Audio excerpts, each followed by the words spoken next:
Welcome to DTF Film. I'm gonna wait one sec just till you're done typing. Oh, my bad. Sorry, I was. It's all good. Good. All right. Welcome to DTF Film Session number 35. I'm Max Dean. You can find me on Twitter at @TheMaxDean. I'm here with Shane Carter once again at Shane Carter TX on Twitter. And it is draft day. We are recording this the morning of the draft, finishing our last couple of prospects here. So we're going to be looking at Deonte Banks, the corner from Maryland. And this is going to be the last corner that we get to this year. So we've looked at Christian Gonzalez with Nick and I. Shane and I have done both Devin Witherspoon and Joey Porter Jr. And now we're doing Deonte Banks. So we're going to kind of see where he stacks up. He's the other mostly consensus later first round, top of the second round type guy. And so kind of talk about where we think that he fits into that crew. And yeah, we're almost there, man. If I look tired, it's because I am. How you doing? Happy holidays. Yeah, that's right. This is like, I don't know. This is like that feeling when you're driving 14 hours across the country to go see family for the holidays, and then you finally get there and you just have a drink, you just have some food. That's like how I am right now. I'm the final leg of that long drive. All right. 14 hours will get you from one point of Texas to the other, but that's about it. Well, it depends. If you're up in the Northeast, then it's you can cross like 8 states in that time, Brian. Yeah. Yep, that's right. Okay.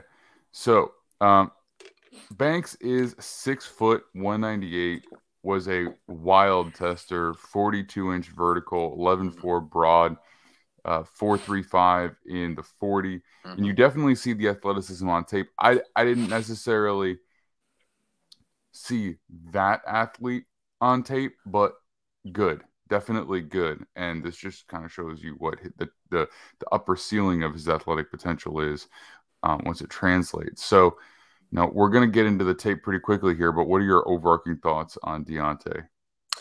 God, I love Deonte Banks. To me, he's one of the most well-rounded corners in this draft. I have him right now as my 5th-rated corner on my board. And what I like about him, he's got the size you want, he's got the speed you want. But what you like the most is that he just seems to have like a knack for knowing where the receiver's going to be. He doesn't seem to have that stickiness in coverage that like a Joey Porter Jr. does. But he does seem to know like where the receiver is going to be, and he has the closing speed to make up for it if he does get beat on the route, which you can't take for granted at the next level. Even if those guys like get beat off the line or get beat in the second level, he doesn't get beat in the third level on those deep routes, and that's huge. Yeah, I think he actually does a really good job when he's close to the receiver. I think he has really beautiful hip fluidity. So when he's running, when he's playing a deep quarter or a deep third, he looks really good as he's transitioning from one angle to another. I think he's good in press, but I don't see him use his hands much. So he really seems to prefer to mirror. So we're going to see that here. So I'm curious, real quick, since this is the last corner we're doing, if you have Witherspoon as your number one guy, right? I have Joey Porter Jr. as my number one guy. Witherspoon's my number Porter 2. Jr. Yeah. Witherspoon's number 2, and then Gonzalez is 3 for you, I'm guessing. Yep. And then who's 4 if Banks is 5? Okay, so this might be a little controversial to some, but I covet ball skills, and I think Emmanuel Forbes from Mississippi State has the best ball skills out of every cornerback in this draft, and I think he's that good. Okay, I have to see because I haven't watched him yet. We're not going to do a review of him prior to the draft. I'm going to try and get a glimpse of his tape before the draft starts, just so that I have an understanding of what he looks like, just in case he is a first-round guy. But for me, so far, with the 4 dudes that I've watched, it's Gonzalez, Witherspoon, Banks, and then Porter Jr. for me in terms of those 4 rankings. But let's jump into the tape here and, get some of that proof. Okay.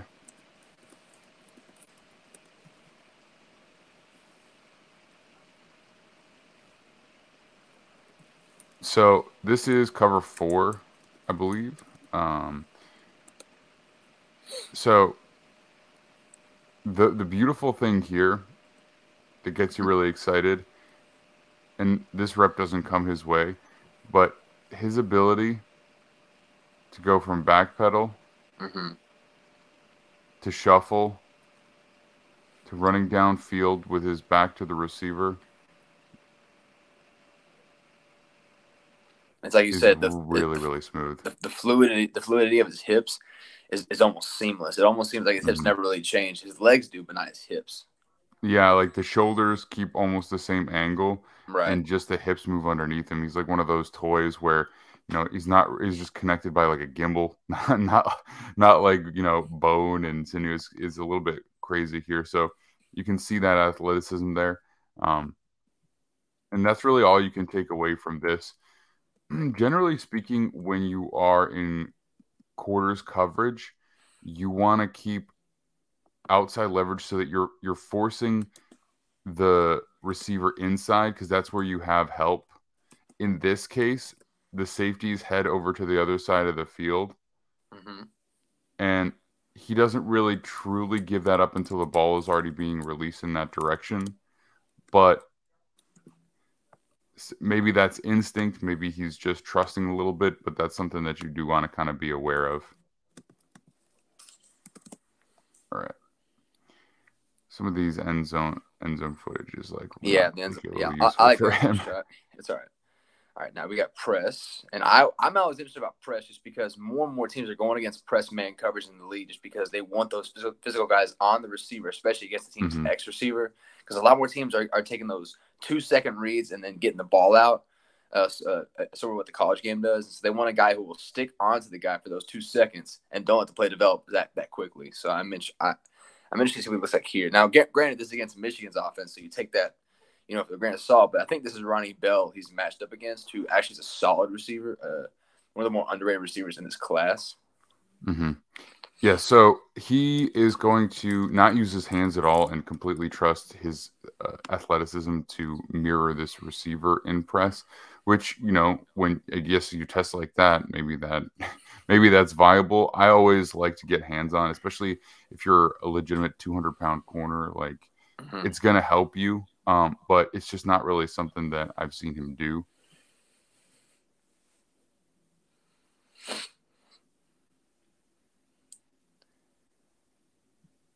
So, I mean, it's pretty seamless.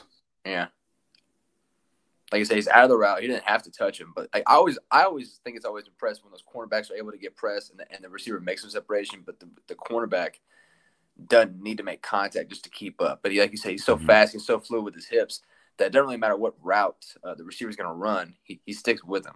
And again, the play overall in his case is meaningless because his job is literally just to cover that receiver. But yeah, I believe. Go ahead.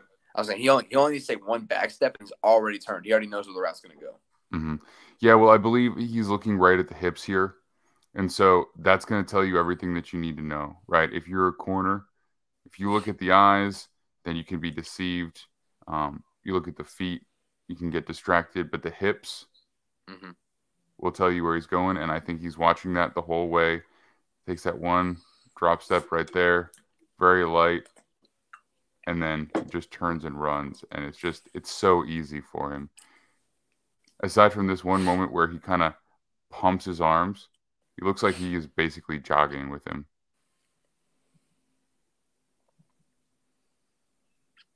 Yeah, there's no need to give up energy on a play that you've already done your job in, and that ain't coming your way anyway. And then he fights through. He doesn't have to get in on the tackle, but I'm not sure what to take away from there is aside from the fact that he's not effectively blocked up by the receiver. Okay, so we're seeing him in zone again.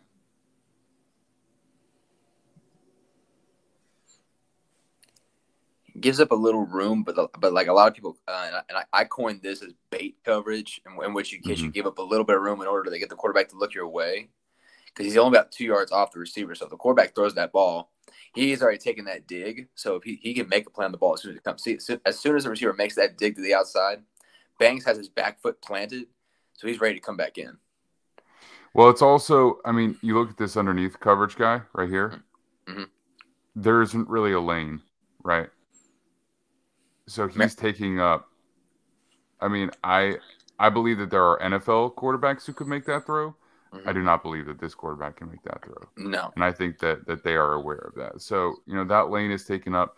He's going from backpedaling to shuffling, same as before, keeping where he is spatially still with outside leverage. And then this right there, that is not something that a lot of guys can do and keep their feet effectively. To go from backpedal to shuffle to back, kind of like to back pedal for a step and then break. I mean, I think he's got his eyes on the receiver till about here. Then he's looking at the quarterback. And that's why he's a little late on the break. But he's still close enough that would have to be a perfectly timed throw from basically an elite NFL arm to be completed. You have anything else on this play before we move to the next one? No, I think he does. I think he does textbook stuff. There's nothing special about this play. He does what's needed. He's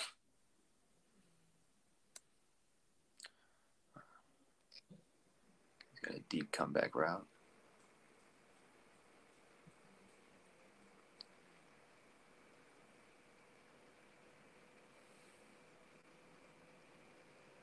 This is why, I think that he can play man. And if you really covet the type of guys who can disrupt routes and be physical, then Joey Porter Jr. is your guy. If you run a zone heavy scheme with man in it, he's definitely very capable in man. But as a zone corner, I think he's going to be very, very effective. So there's versatility, but if you run a lot of cover 3, cover 4, I think he's a great fit for you. Especially at teams like that still run some offshoots of that Seattle system that's not really fully in use anymore. But if you still have like a fairly heavy rotation of cover 3 in there, then he's a good fit for you for sure.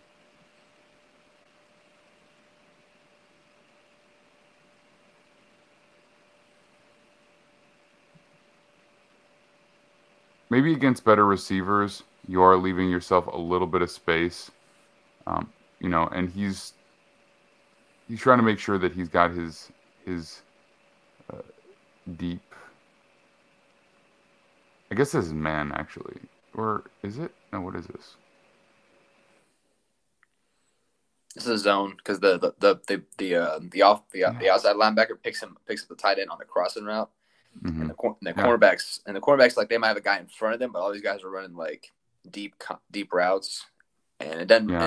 And once the slot receiver digs in, the safety has to take him over, which means those two outside guys have to take those two guys. Yeah, I guess it's quarters again, but it's just kind of condensed to one half of the field there. But yeah, so fluid again. Backpedal, shuffle, and it's like here he doesn't even shuffle; he just goes straight from the backpedal, clean. Turn.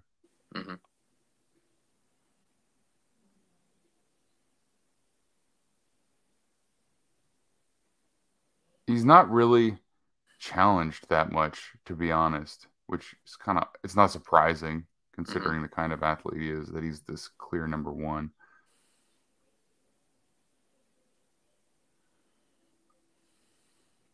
I do like that he fights through the block of the receiver, because you can see this receiver is bigger than him. I'm not sure what size he is, but if he's 6 foot, almost 200 pounds, this guy's got to be like 6'3" at least, with another 15 pounds on him. Probably. So he's able to fight through that pretty effectively. Doesn't have to get in on the tackle, but makes sure. Right. I didn't get to see him versus the run much. Because he's in a lot of zone coverage, like he's off, so he's not always there in time to like really get in on a initial block or make a tackle. But right here, and we can see it from another angle. He's taking on this tight end coming across here. And it's his responsibility to set the edge, which he does. There is a gap here. But as far as a corner is concerned, what I do really like about this is that you'll see when he makes contact with this tight end, I'll play at full speed here. He doesn't get blown back. It's like a small step back of a yard or so, but there isn't a huge gap there. And considering the tight end is coming at a pretty high speed across, he lowers his shoulder and absorbs that contact pretty well. Mm-hmm. Shrinks the hole, yep. And so it's actually just a nice move by Blake Corum to even get through there, and he's tripped up anyway. So, it's not like a great play, but in terms of what I expected to see from him against the run, it's a little better than I thought. When I finally did get like this play finally did pop up. He doesn't really like get in with both shoulders squared, but I think I'm overall satisfied with this because I don't think it's going to be something that he'll end up having to do on a really consistent basis. Mm-hmm. But it shows a willingness and a functional strength as well. Yeah, and that's impressive because that's Luke Schoonmaker, the one of the tight ends in this draft from Michigan. He's my 7th rated tight end in this draft. He does a nice job on the pull block, and then Deonte Banks, like you said, he's outweighed by about 50 pounds here. The way he absorbs the blow on a moving tight end, it doesn't really go anywhere. It's actually really impressive considering the amount of power he absorbs on that block. And like you said, like because the hole is supposed to go in between him and the other tight end, the hole doesn't really open up that much at all. And so, in that of itself, like you said, Banks does his job, and that just shows like the strength he has. Like one of the kind of underrated trait of his people don't really talk about when they mention him. Mm-hmm. He is the defender at the point of attack here, right? Like this play really depends. And Corum's fast enough. Like if this is an open hole, he might not get tackled until the safety coming across here, assuming he doesn't make a move, right? And make the first guy miss. So this is not like taking on the block and shedding and making a tackle, but generally speaking, this is quite good for a cornerback who measures in just under 200 pounds. Mm-hmm. All right, so that's what I've got for him. I mean, kind of good across the board. He's extremely athletic, extremely fluid. He's willing to be physical, doesn't use his hands in press coverage much, but can play press with a mirror technique. He just wasn't challenged that much in this particular tape, but you see how he has good awareness and good recognition. So for me, I think that he is my number 3 guy, and he could be number 4 depending on what type of scheme you want and what you want out of your corners, because we're just kind of evaluating like a very broad sense. Like we're not evaluating for a scheme that we run. Yeah. So if you were to put me in the shoes of a specific defense, I could tell you which guy I liked better. But I think I'm going to give the edge slightly to Banks just because I think he's a little more versatile over Porter, in my opinion. But if you feel like there's like an ideal place for him, or maybe an ideal place to draft him, so like either both team or like which overall pick approximately, what would you say that would be? He just sounds like he fits the Baltimore Ravens, a physical, speedy corner that can be used in a number of different ways, because the Ravens run a lot of their stuff with their cornerbacks. They could use another one too. And even though he's my 5th rated corner, I could easily see him being the 3rd one off the board, just because there's no trait of his that you don't love. Mm-hmm. He's got the size you want. He's got the speed you want. He's got the hip flexibility. He's got the ability to play man and zone coverage. He didn't have the ball skills, I don't think, of some of these other guys. And he does so many of the things that you want, you covet out of a cornerback well. I think if he goes in the first, just because cornerbacks is one of those positions that's super deep in this draft that it's gonna like cause guys to fall, guys that otherwise would be first round picks in a bad cornerback year. I don't think he'll be drafted till like sometime in the 20s. I don't see him leaving the top 40, but I don't see him being drafted inside the top 20, if that makes sense. So that 21 to 40 range, I think, is where he belongs in this draft class. It would not shock me if he's a top 20 pick.